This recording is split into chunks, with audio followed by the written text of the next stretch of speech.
What is up, everyone? I'm Jeff Lund, and this is the Mediocre Alaskan Podcast, episode 121. It's, what day is it? It's the 11th of December, Wednesday evening. Just got back from the dock, checking my boat. It's funny that there's been a little bit of a storm. It's rainy. It's about 40 degrees up here in southeast Alaska, and the wind is out of the southwest and southeast and the south. So really there's no danger of my boat sinking because it's in this nice little cove. So outside of a nice north wind, nothing is really going to happen to it. But being that I am a new boat owner, I don't know if it's paranoid or if it's both. It's part paranoia because I'm afraid of it sinking irrationally and also rationally because there have been winter storms that have caused sinkings of boats in that very marina area. And then in the main harbor in town, but that was after crazy storms, and I suspect, and other people also suspect, there were some issues with bilge pumps and things like that. So it's, the risk of sinking is very, very low. But I've been paranoid about everything from whether or not my truck can haul the boat to if the bilge is working, just all kinds of stuff. When I owned a 15-foot skiff, none of this really occurred because my boat could totally be pulled. It was a skiff. It was a Boston whaler, unsinkable, so not a big deal. But now that I've upgraded to a 21-foot North River, man, it's crazy. It's crazy just the things I think about. I woke up one night when it was blowing 20, 25, and gusts above 30, and I just thought, oh man, oh boy, I hear the wind, and what if that's north? And just 2 o'clock in the morning, man, 2 o'clock in the morning, and part of me thought I should just go down and check, man. It's going to take you 15 minutes. You're right there. Go down and check on the boat. Otherwise, you're just going to lay here for an hour and not sleep because you're irrationally paranoid about this at 2 in the morning. The wind's not at a direction that's going to do any sort of harm to the boat. So did I go check and spend the 15 minutes? No, I laid in bed for an hour thinking about the worst case scenario. Which that's what I do now. That's my thing. Hopefully I'll grow out of it, become more comfortable with it, I guess. Trust it, maybe. I did go down in the morning to the next morning after that storm and saw that it was totally fine, and there was no water in it. The bilge worked perfectly, so I'm getting more comfortable with it being out there. But also I think it's just fun to go down there and check out the boat. I got it down in the open moorage, and I got a real boat, man. It's got a soft top on it, so I'm going to be able to. I've extended the range, man. North River is a great brand, and got it for a great price. So, a lot of these other trips that I wanted to make that I didn't think that it was going to be a good idea to do some of these crossings in a 15-foot skiff. Now with a 21-foot, oh man, I'm stoked. I'm so excited to have it. So I think part of me is checking on it out of paranoia, but that's shifting from paranoia to just go down there and check at the boat because it's something to do. I got time in the afternoon now that the sun goes down at around like 3:15, so I'm not really missing anything, and it's so close. Just walk down there and check out the boat, and just have it, just be around it, and it's so excited for the spring steelhead, winter steelhead, then spring steelhead, then spring bear, and then right into the catching the fish, the salmon this summer. Man, anchoring up. I've done that a couple of times. I've done it twice actually. Last Saturday, last Sunday, I took my buddy DJ out on Saturday, and you learn different things about anchoring a bigger boat. I've anchored my small boat a couple times. But anchoring a larger boat, just learning that stuff. Then also learning this duck hunting thing. I've only duck hunted a few times really now, but just seeing that whole program has been awesome. Anchoring up, getting on a rock, and then identifying all these ducks and making those shots. Last Saturday, went out and got a couple. Got a scoter, got golden eye, and then there were harlequins, which apparently is the big ticket item. People spend thousands of dollars to come up here for the chance to shoot a harlequin. And being new to duck hunting, I don't know how special that is, or I don't know how cool that is. But my buddy DJ definitely does. And so he had a couple harlequin decoys out, and then he was calling just this simple little whistle thing that he was using. And then all of a sudden they start coming, oh, they're Harleys. And I can't really tell. I just kind of get the bead on. There's 4 of them, and I get the bead on one, and I shoot, and boom, stone it. And that was the one female. The other three were those drakes that are just, it's absurd what harlequins look like, which I can see why people want to shoot those, I guess, and look at them. But they're absolutely stunning. Like, they're all beautiful. I shot a scoter 2 weeks ago, maybe 3 weeks ago, and just has this beautiful, like, orange and white beak and just black feathers. And my mom thought, I posted a picture on Facebook, and it was kind of on its side, and my mom thought it was a puffin. And she said, "You didn't shoot a," she texted me and said, "You didn't shoot a puffin, did you? I was about ready to write you out of the will." And I said, no, that's a scoter, Mom. It's fine. But just beautiful. They're cool looking things. And the harlequin just has these shapes and these colors that are just out of control. But those are the males. The males have all those colors, and it's the male that has a lot more. And it makes sense. The males are the ones who, male humans, the ones who try to show off a lot for women. So that's just kind of the little thing there, that when you're explaining, I guess, why the male ducks have to look all pretty. Anyway, so just getting into duck hunting and boat ownership, man, it's great. It just makes me wish that it was a lot earlier, that the duck season was longer. It ends this weekend. Alaska apparently has usually been on a schedule that it ends at the end of December, the 31st of December, but they've gone to an alternating year schedule. So on odd years, it ends the 16th, and on even years, it ends the 31st. So I originally was thinking when I got the boat that once deer hunting season ended here in Unit 1 on the 30th of November, I figured that December was just going to be all duck hunting until the new year, which would take me right into steelhead fishing. But with duck hunting ending mid-month, that's too bad. So I'm going to pull the boat Saturday after I go out with my buddy DJ again. But it's fun. It's fun. An issue that I have with it, though, is it's been so close to deer hunting. I'm still somewhat in deer hunting mode. My buddy Ryan and I went out on Sunday, the day after I got a couple. And it was a beautiful day. It was calm. And we tried to make stalks on these ducks because we were both, we'd hunted a lot together in November and October, and we're not super patient. So we'd go our separate ways when we're deer hunting, and we'd go to a muskeg and we'd call for a little bit. We'd really hunt the transitions in between. Talked about hunting muskegs with Ryan a couple episodes ago. And just kind of what our methods are, and covering ground as quietly as possible, and kind of hitting them in those smaller muskegs rather than just going to making a lot of noise to the big muskeg and hope something's walking through it. Doing a lot more of the stalking and the covering some ground, being somewhat patient, but definitely seeing some territory and not treating the call as like a magic wand. But so get us together duck hunting, and man, we set up the decoys, and we're just sitting there behind a stump, and we see some geese off in the distance. And so we try to go, we try to call them in. And I got this call, and I don't know what I'm doing. And it sounds like like a fourth grader playing the clarinet for the first time, man. It's just awful. But it got the geese kind of moving around this little point, and one started honking back at me. I'm like, dude, is it making fun of me? Like, what is going on? Does it think that it's distressed because it looks over and it's seeing these 6 frozen decoys, and then hearing this whatever noise, whatever it thought. So after about 15 minutes, we're like, dude, let's go after them. They're not getting any closer. So we went in the woods, and as we were getting about to that spit, we used our binoculars to look through the last like 20 or 30 feet of woods and look at the water. And man, about where we were going to pop out, there was some widgeon.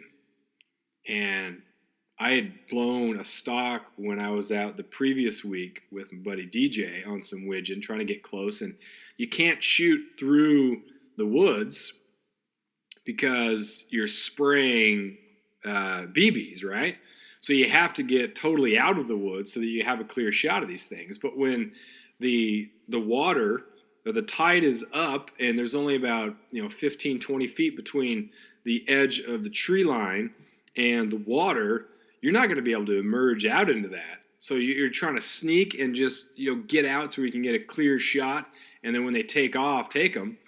But we were going after these geese that we thought that if we got past them and then came out into this little, it's too small for a bay, but just this little inlet area. But there are widgeon there, and so Ryan stayed there. He was going to take the widgeon, and I was going to go around, and I was going to try to get a different stock on the geese, and got close, but they took off. And then later on, there were a couple of chances. There was a chance at some harlequins, but they swam off, and there was a chance at mallards. Man, just it didn't matter what it was. It was all like desirable species, the best of.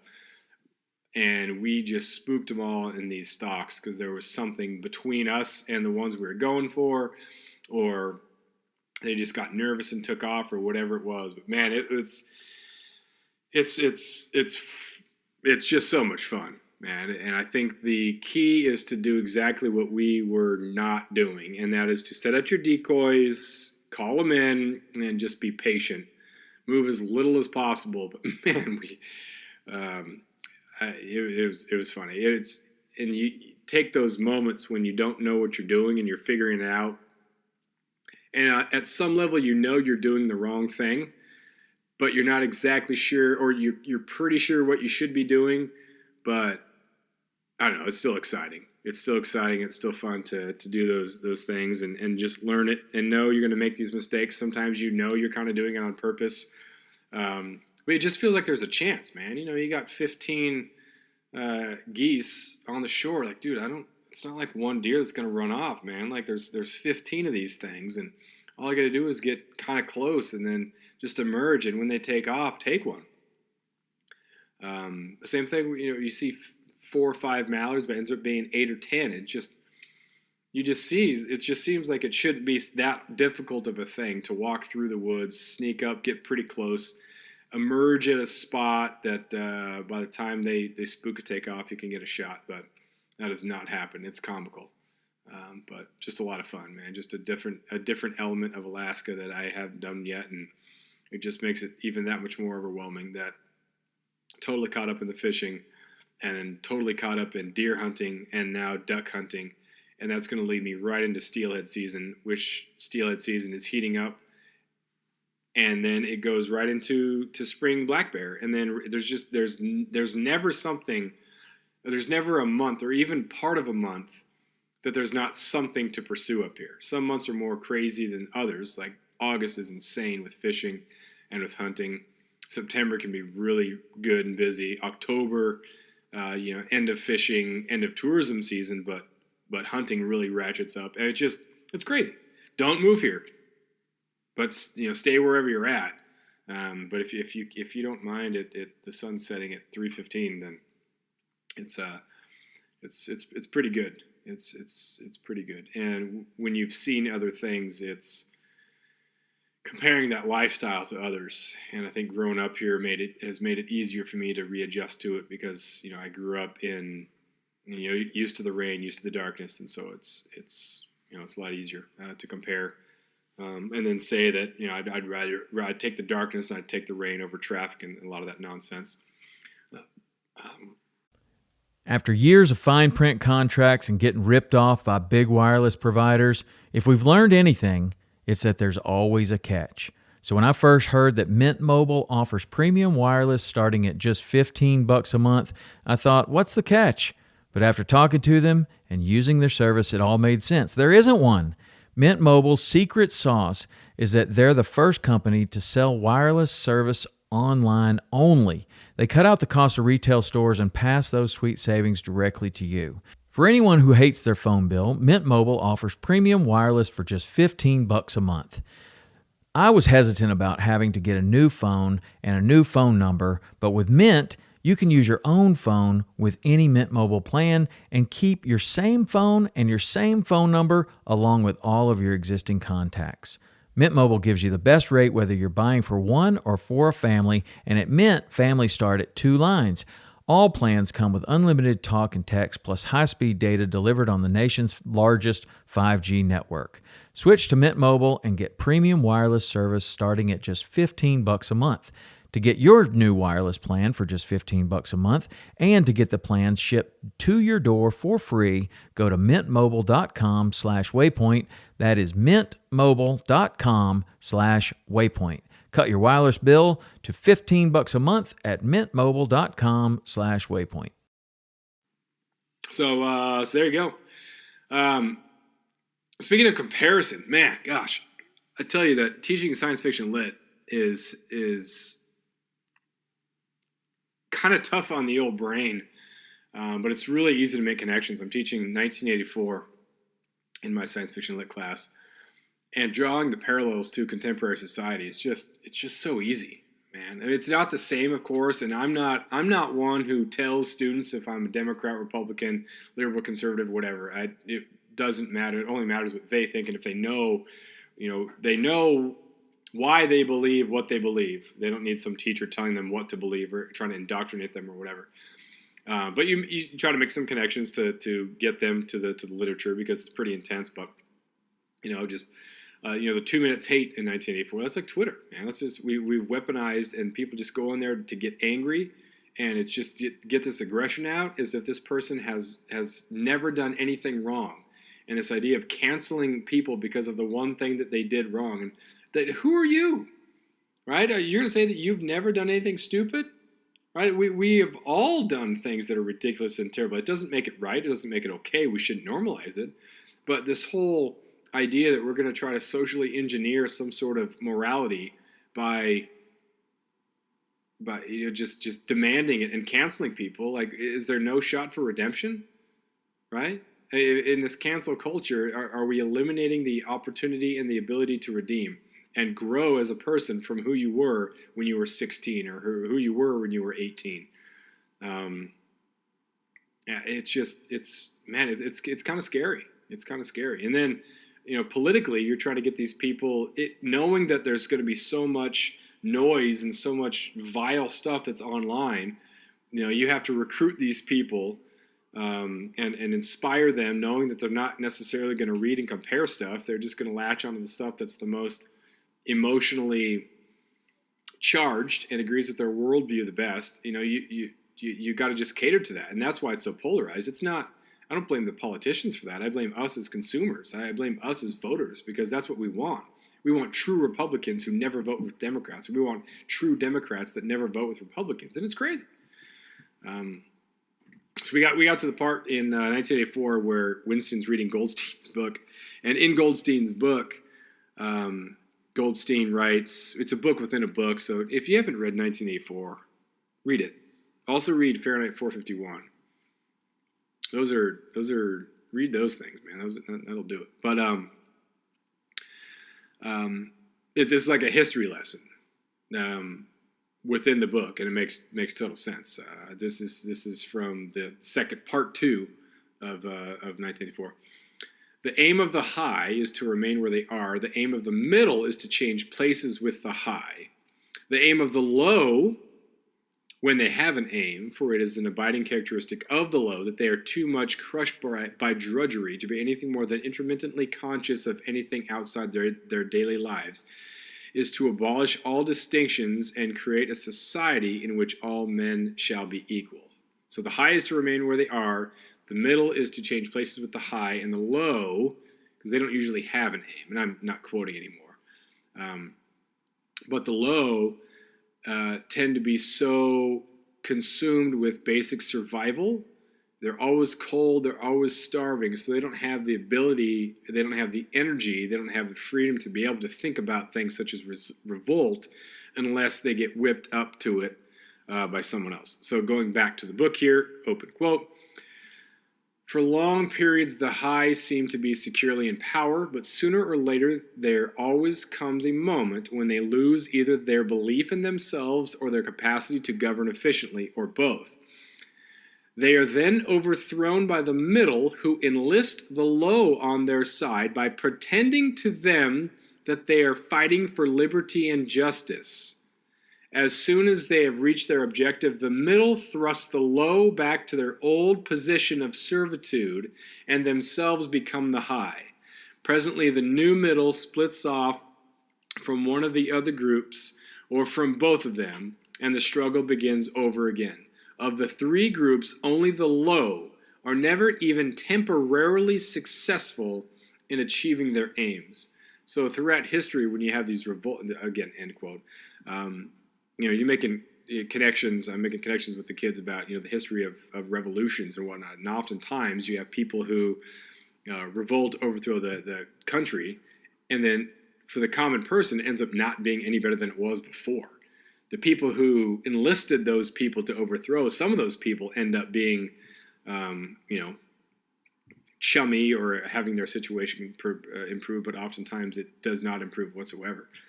And it's, you start talking about kids and you just see some of a much better example of it is our political system currently. And I'm not railing against the government, man. I think the government provides us with stability. The government provides us with places to go hunt, man. The role of the government cannot be overstated. I'm absolutely not an anarchist, but this idea that because we don't demand certain things in honor and morality and thinking on the part of some of our elected officials, we allow this to be.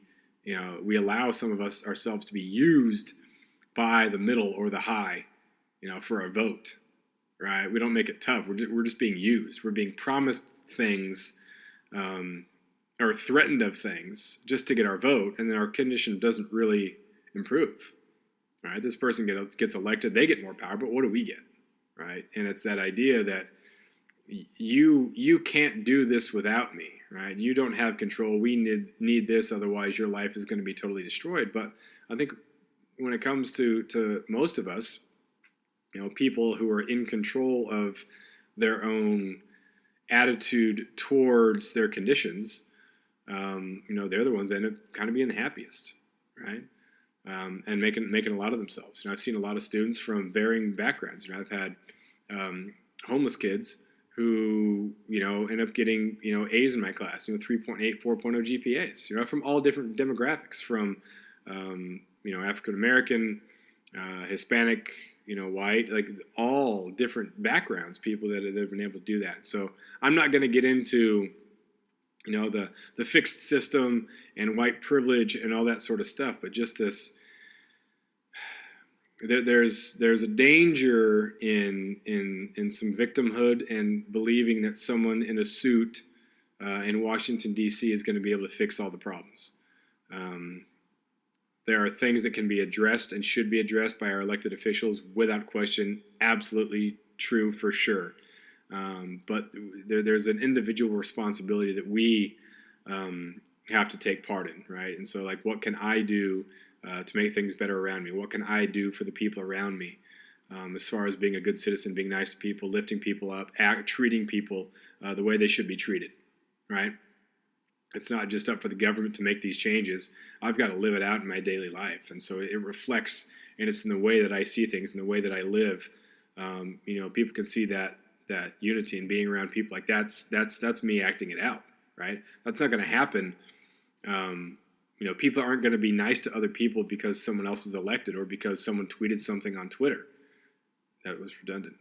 But, if we take it upon ourselves to do these sort of things and enjoy each other's company and listen to each other, not have a 2 minutes hate, I'll hear your opinion, man. Like, okay, I see what you're saying. I understand it. I disagree, but I get it. My brain is just wired a little bit differently. We don't want conformity. If everything is the same, if there's one news network, if everybody thinks the same, then that's the thing of dystopias. We're eliminating variety. Is that what we want? I don't know. Anyway, so there's a little rant there. 1984. That's what happens. You teach dystopian lit, and you read Fahrenheit 451 in 1984, The Postman, and you just, man, it's sometimes you need a little venting. So yeah, we're gonna call that episode 121. But get out of here before I go off the rails even more. Make sure you check out the mediocrealaskan.com for content and whatnot. Thanks for leaving reviews and sending messages and comments on Instagram. I appreciate that stuff. So if you follow the Mediocre Alaskan on Instagram, or Alaska Lund, that's my personal one on Instagram. I'm not sure why I have both but I do. So there you go. But, have a great end to duck season, and if you're still able to hunt down south, enjoy it, and we will talk to you next time.